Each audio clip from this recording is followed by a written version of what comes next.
I have traveled all over the world and I've made every single mistake in the book.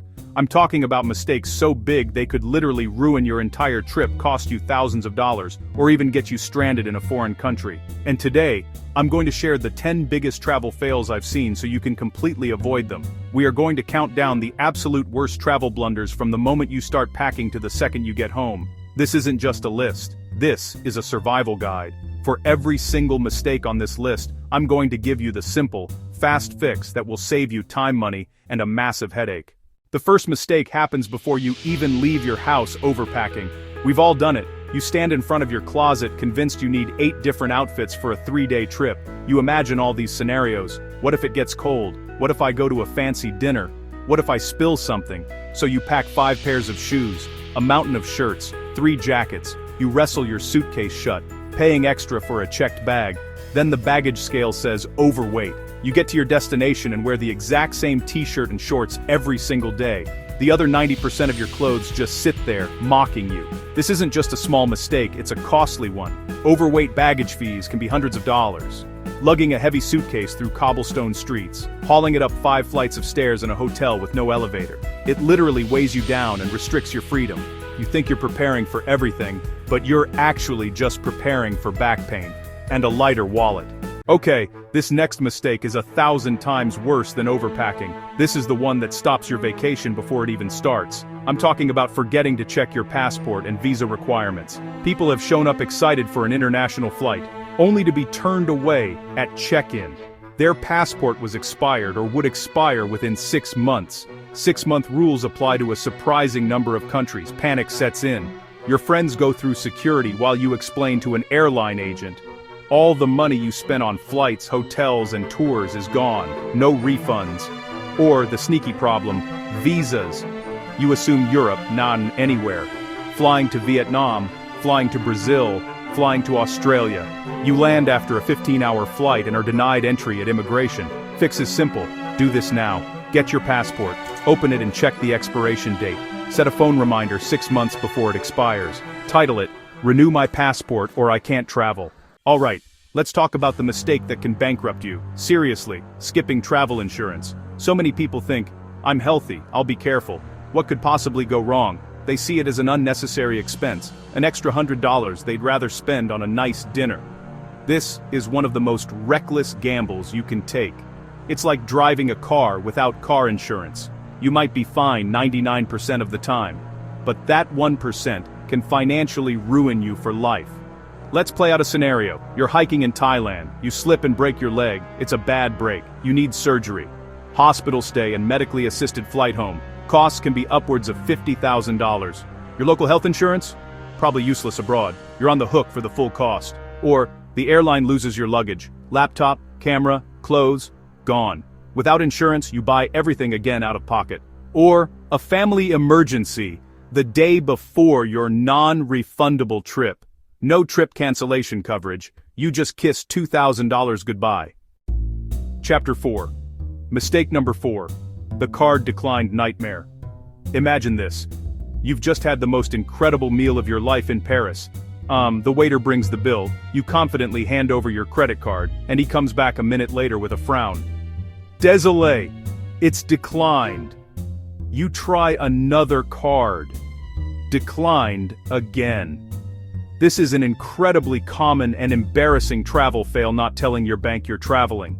To your bank's fraud detection system, a sudden charge from halfway across the world looks like your card has been stolen. So, to protect you, they automatically block it. Now you have to find a way to call your bank's international helpline, which can be expensive and time-consuming, especially with time zone differences. You might be on hold for 30 minutes while your tour bus is leaving without you. And this doesn't just happen with credit cards. Trying to pull cash from an ATM with your debit card can trigger the exact same security block, leaving you completely without local currency when you need it most for a taxi or a street market. It's a preventable disaster. First, before you leave, go online or use your banking app to set a travel notification. It takes 2 minutes. You just enter the countries you'll be visiting and the dates you'll be there. This tells the bank's computers, hey, it's really me in Italy. Please let my pasta payment go through. Do this for every single credit and debit card you plan on taking. Second, Always travel with at least 2 different cards, preferably from 2 different payment networks, like one Visa and one MasterCard. And make sure at least one of them is a true chip and PIN card if you're going to a region that uses them. Chapter 5. Mistake number 5. Being an accidental jerk. This next mistake won't cost you money, but it might cost you your dignity. It's failing to do even the most basic research on local customs, rules, and etiquette. You accidentally become that tourist, the loud, disrespectful one that locals roll their eyes at. You might think your behavior is perfectly normal, but in another culture, it could be seen as incredibly rude or offensive. This isn't about becoming an expert in anthropology. It's about not being a jerk by accident. For example, in Japan, tipping is considered rude. If you leave cash on the table, your waiter might literally chase you down the street thinking you forgot it. In many parts of the Middle East and Southeast Asia, you're required to cover your shoulders and knees before entering temples. Showing up in shorts and a tank top isn't just a fashion faux pas, it means you won't be allowed inside. Pointing with your index finger can be offensive, showing the soles of your feet is disrespectful, and using your left hand can be taboo. Local laws matter too. Jaywalking in Germany, chewing gum in Singapore. The fix is incredibly easy and fun. Spend 15 minutes on Google. Learn 5 basic phrases. Hello, goodbye, please, thank you, excuse me. Even if you butcher it, the effort shows respect. It can turn transactional moments into genuine connections. Be humble, be observant, and when in doubt, do as the locals do. Chapter 6. Mistake number 6. The cash-only crisis. We live in a world of tapping our phones and cards. This is a huge mistake. Relying only on cards and having no local cash is a recipe for disaster. You step out of the airport, driver points to cash only. Street food in Mexico City, cash only. Markets in Morocco, cash only.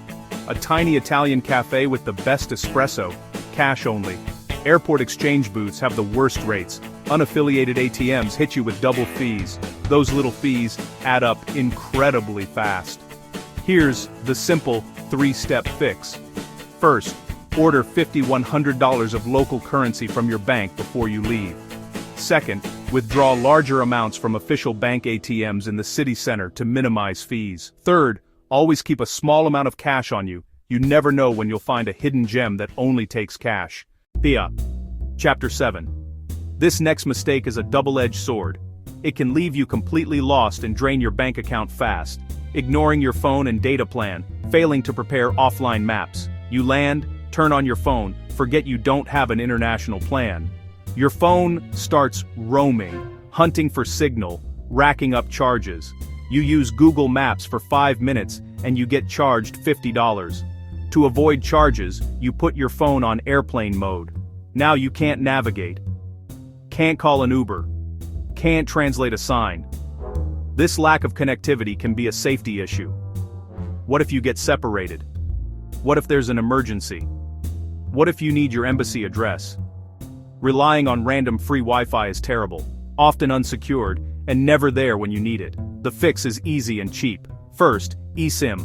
Buy online before you leave. Activate a country plan. Check the link in the description to see which eSIM we use. Second, buy a local physical SIM at the airport, usually cheaper than roaming, and always download offline maps, Google Maps, Maps.me, download the whole city. GPS works without data, so you can navigate and search for places for free. Chapter 8. You've spent weeks, maybe months planning. You find a hotel that looks amazing, beautiful room, sparkling pool, and it's super cheap. You book instantly, then you arrive. It's in a sketchy, deserted neighborhood far from everything. Music until 4 a.m. The pool is murky, green. Classic bad accommodation fail. You prioritize the wrong things, price and photos over location and recent reviews. A cheap hotel far from the center isn't a deal. Hours commuting, taxi costs, erase savings. Here's how to book perfectly. First, prioritize location above all else. Find the central area with attractions, restaurants, and transit. Draw a circle and focus your search there. Better a simpler room in a great location than a fancy room in a bad one. Filter reviews to newest first. Read 10-15 for recurring themes. If 3 people mention bed bugs, run. Finally, check proximity to metro or bus. Transit access is a golden ticket. Chapter 9. This mistake is ironic. You get so excited that you schedule all the fun out of it. I'm talking about over-planning. 8 a.m., Museum A. 10:15, Bridge B noon, Restaurant C, 2 p.m., Castle D. You're racing, checking boxes, not experiencing a place. You end up more exhausted. A hyper-scheduled itinerary can feel like a prison. There's no room for spontaneity. You miss the magic of discovery. 1,000 photos, few real memories. Fix, build buffers, and embrace empty space. Rule, for every 3 things you plan, leave 1 slot open. Plan must-dos, leave the rest flexible. Schedule downtime, sit at a cafe and do nothing, or wander this neighborhood.